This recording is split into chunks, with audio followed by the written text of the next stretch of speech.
Hello to all, welcome to CGS classes. तो CGS classes पर आप सभी का स्वागत है। आइएगा, आज जो हम टॉपिक यहाँ पर डिस्कस करेंगे तो देखिएगा, डिस्कस हम करने वाले हैं सार्क को। तो सार्क के बारे में आप लोगों ने सुना होगा कि क्या है SAARC.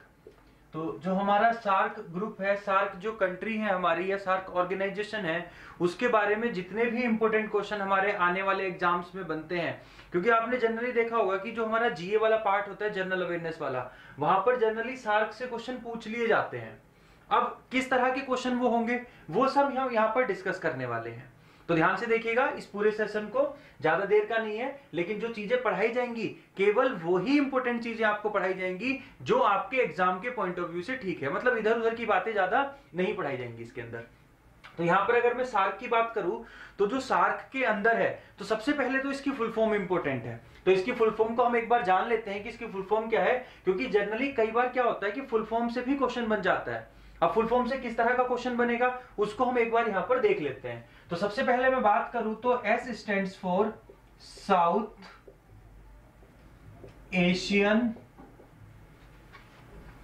Association, south Asian Association for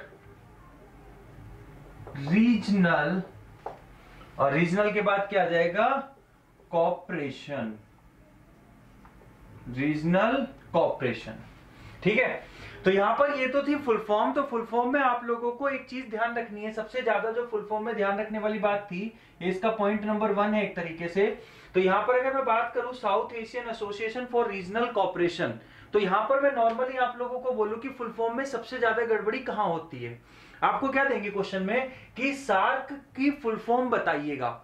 अब क्या होगा कि 4 ऑप्शन आपको मिलेंगे। तो 4 ऑप्शन में क्या होगा, एक ऑप्शन तो यही होगा जो आपके सामने लिखा है, South Asian Association for Regional Cooperation. लेकिन एक ऑप्शन ऐसा होगा कि जो बिल्कुल इसके सिमिलर होगा, और स्टूडेंट कई बार उसको ये जानते हुए भी कि ये वाली फुल फॉर्म है, लेकिन उस वाले ऑप्शन को टिक कर देता है। होता क्या है उसके अंदर, तो उसके अंदर आपका क्या होता है कि कॉपरेशन की जगह पर क्या लिखा होता है, कॉर्पोरेशन लिखा होता है। कॉपरेशन की जगह पर क्या मिलता है, कॉर्पोरेशन मिल जाता है।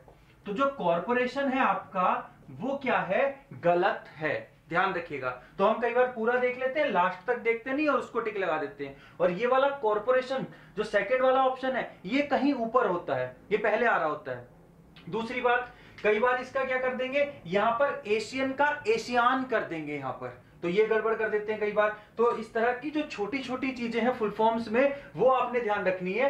तो यहां पर आपका कई बार एक क्वेश्चन गलत हो जाता है, केवल किस चीज के चलते, हमारा ध्यान से देख ना पाने के चलते। तो पहली चीज तो ये थी फुल फॉर्म। दूसरी चीज अगर इसके अंदर मैं बताऊं आपको, तो दूसरी चीज यहां पर आती है क्या, हेडक्वार्टर। अगर मैं हेडक्वार्टर की बात करूं, यहां पर जो हमारा सार्क ऑर्गेनाइजेशन है उसका हेडक्वार्टर कहां पर है, तो हेडक्वार्टर की अगर मैं इसकी बात करूं तो हेडक्वार्टर है इसका कहां पर, काठमांडू में,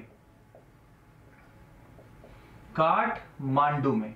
ठीक है, तो यहां पर ये सेकंड पॉइंट क्या बन गया कि अगर आपसे सार्क का हेडक्वार्टर पूछा जाए तो आप इसको बता सकते हो कि हेडक्वार्टर होगा काठमांडू में। तीसरा आता है मेंबर कंट्री के बारे में, कि कितनी मेंबर कंट्री है इसकी।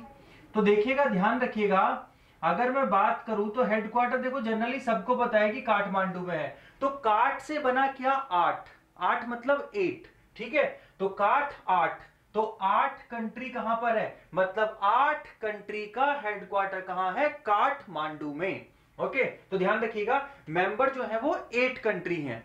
अब मेंबर तो 8 कंट्री है। अब आइएगा जान लेते हैं कि कौन कौन सी जो 8 मेंबर कंट्री है वो आपकी सार्क में आती हैं। ठीक है, तो सबसे पहले अगर मैं बात करूं आपसे, तो एक बार क्या करते हैं, इसके लिए हम ना इसको एक लाइन में लिख लेते हैं।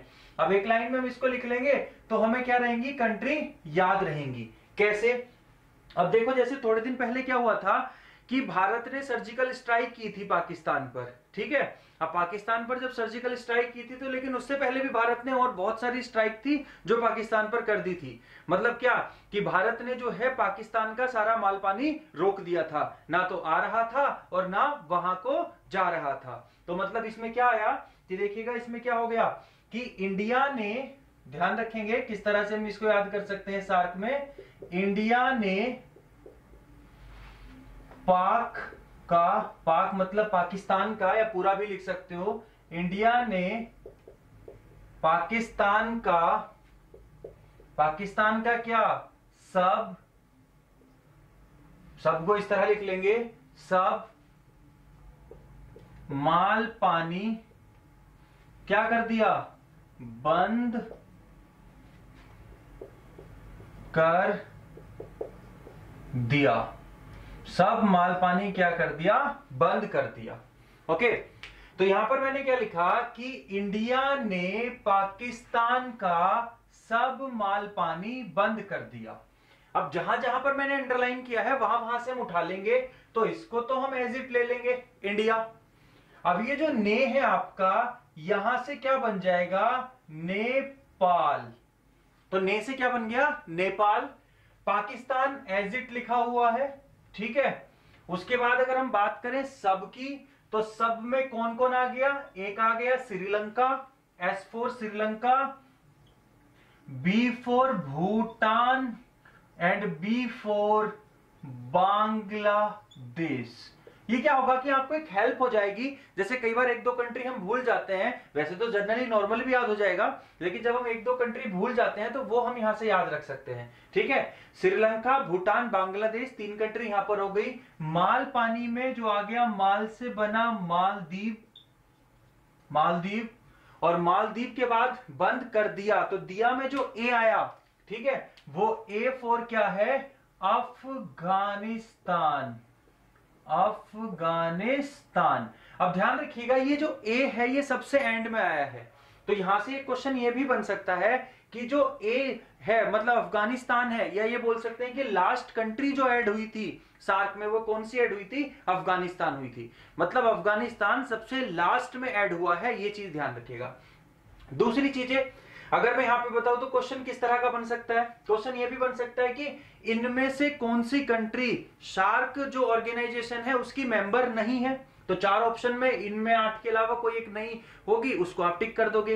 या कई बार क्या देते हैं, ऑप्शन को ग्रुपिंग में दे रहे हैं, वो ऑप्शन क्या दे देंगे कि आपको क्या करेंगे कि 4-4 दे देंगे, मतलब ऑप्शन ए में 4 कंट्री, ऑप्शन बी में 4 कंट्री, ऑप्शन सी में 4 कंट्री, ऑप्शन डी में 4 कंट्री, और पूछ लेंगे इनमें से कौन सा ग्रुप जो है उनमें से कौन से ग्रुप में ऐसी कंट्री है जो सार्क ऑर्गेनाइजेशन के अंदर नहीं आती है, सार्क कंट्रीज में नहीं आती हैं। तो वहां से आपको पता लग जाएगा कब, जब आपको ये सारी की सारी चीजें यहां पर याद होंगी। तो देखिएगा, एक पॉइंट फुल फॉर्म का बना, एक हेडक्वार्टर का बना, एक मेंबर का बना, और एक किसका बना, इनकी जो कंट्री है, कंट्री का ग्रुप है उसका बना। और सेम अगर मैं एक पॉइंट और बना देता हूं तो एक पॉइंट बन जाता है क्या, कि कई बार आपसे पूछ लेते हैं कि जो सार्क कंट्रीज हैं, ठीक है, सार्क ऑर्गेनाइजेशन है, उसकी लैंग्वेज कौन सी है। तो सम टाइम क्या पूछ लेते हैं, लैंग्वेज पूछ लेते हैं कि ऑफिशियल लैंग्वेज कौन सी है। तो ऑफिशियल लैंग्वेज है वहां पर क्या, इंग्लिश, ठीक है, इंग्लिश वहां पर क्या है, आपकी ऑफिशियल लैंग्वेज है। अब जो आपका सार्क सेक्रेटेरिएट है, सार्क सेक्रेटेरिएट की ऑफिशियल लैंग्वेज क्या हो गई, इंग्लिश हो गई। और जो सार्क है आपका, इसके सेक्रेटरी जनरल कौन है, तो फटाफट से एक बार देख लेते हैं कि सेक्रेटरी जनरल कौन है। देखिएगा, तो यहां पर अगर मैं बात करूं तो नेक्स्ट पॉइंट की, तो नेक्स्ट पॉइंट आ जाता है सेक्रेटरी जनरल के बारे में, सेक्रेटरी जनरल के बारे में। तो सेक्रेटरी जनरल जो है वो कौन है, अमजद हुसैन बी सियाल, ठीक है, ये कौन है आपके, अमजद हुसैन बी सियाल। और ये कहां के हैं, ये हैं आपके पाकिस्तान के। ओके, अमजद हुसैन बी सियाल कहां के हैं, ये है पाकिस्तान के। तो सेक्रेटरी जनरल कौन है, अमजद हुसैन बी सियाल। तो देखिएगा, आगे जो हम बात करने वाले हैं, आगे बात करने वाले हैं हम फाउंडेशन की, कि ये फाउंड कब हुआ था आपका सार्क। तो देखिएगा, अगर मैं फाउंड की बात करूं तो यहां पर आपका एक क्वेश्चन क्या बनता है फाउंड से, कि जो सार्क ग्रुप है ये फाउंड कब हुआ था। तो ये फाउंड हुआ था आपका कब, 8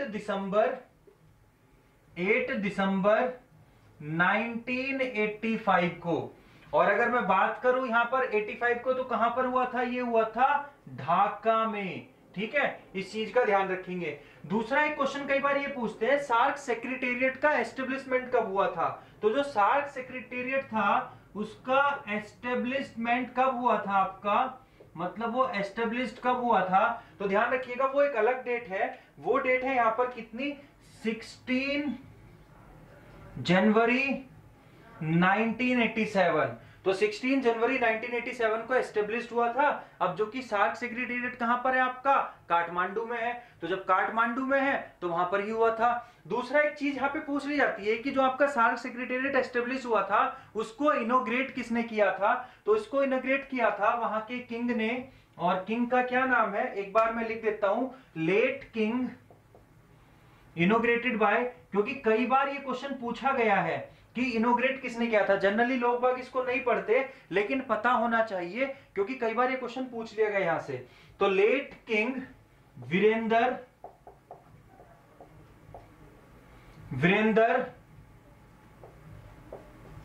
बीर विक्रम साहा ऑफ नेपाल। नेपाल के किंग थे लेट किंग वीरेंद्र बीर विक्रम साहा ने क्या किया था? उसको इनोग्रेट किया था। और आइएगा जान लेते हैं दो और इंपॉर्टेंट पॉइंट जो है हमारे सामने, कि अगर आपको पूछे जो 19th आपकी सार्क समिट हुई थी वो कहां पर हुई थी? तो वो हुई थी आपकी पाकिस्तान में, लेकिन वो कैंसिल हो गई थी। ओके, तो ध्यान रखेंगे क्या कि वो कैंसिल हो गई थी पाकिस्तान में। कहां पर थी वो? इस्लामाबाद में।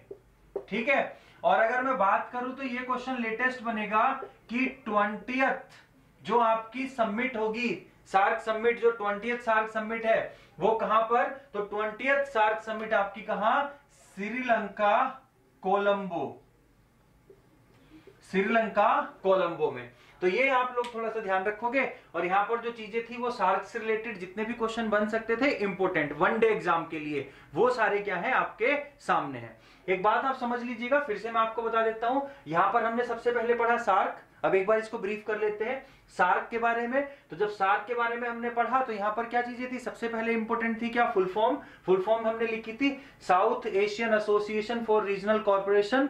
ठीक है, कॉर्पोरेशन नहीं करना, कॉर्पोरेशन करना है, ये बात ध्यान रखनी है। दूसरा, हेडक्वार्टर कहां बताया था? काठमांडू में बताया था। तीसरा, मेंबर कितने बनाए थे? 8, काट से बनाया था 8, ध्यान रखिएगा। दूसरा, ऑफिशियल लैंग्वेज क्या थी? इंग्लिश। ठीक है, और सेक्रेटरी जनरल अमजद हुसैन बीसियाल, पाकिस्तान से है ये, ध्यान रखिएगा। उसके बाद अगर मैं बात करूं तो फाउंड कब हुआ था? 8 दिसंबर 1985 को ढाका में। 8, फिर यहां इंपोर्टेंट है, डेट को मत भूलना, 8 ही डेट ज्यादातर चल रही है। उसके बाद फाउंड हुआ, फाउंड के बाद एस्टेब्लिशमेंट हुआ, तो वो कब हुआ था? 8 दूनी 16 को, दिसंबर के बाद जनवरी, लेकिन 2 साल लग गए थे 1987 में। हेडक्वार्टर कहां पर है? काठमांडू में। किसने इनोग्रेट किया था जब सार्क सेक्रेटेरिएट आपका बना था? लेट किंग वीरेंद्र बीर विक्रम साहा ने। और 19 समिट पाकिस्तान इस्लामाबाद जो कि कैंसिल हो गई थी, और आपकी 20th श्रीलंका कोलंबो। तो इन सब चीजों को ध्यान रखेंगे और ये होप्स आप लोगों को क्लियर होगा। अगर कोई बात आपको इसमें डाउट में होगी तो आप नीचे कमेंट करके पूछ लेना। ठीक है, तो साथ के साथ बने रहिएगा सीजीएस ई क्लासेस पर। आपके लिए जल्दी से जल्दी जितनी भी ऑर्गेनाइजेशन है, सार्क जैसे सार्क हो गया, उसी तरह की और भी ऑर्गेनाइजेशन है, जैसे एपैक हो गया, ओपैक हो गया, बहुत सारी ऑर्गेनाइजेशन है। तो उन ऑर्गेनाइजेशन को 1 बाय 1 करके हम आपके सामने लाएंगे, ताकि उनसे आने वाले क्वेश्चन जो आपके एग्जाम में आते हैं वो सभी को आप अच्छे से सॉल्व कर सको। तो तब तक के लिए बने रहिएगा हमारे यूट्यूब चैनल सीजीएस ई क्लासेस पर। जल्दी आप लोगों से मुलाकातें होती रहेंगी। तब तक के लिए बाय बाय, टेक केयर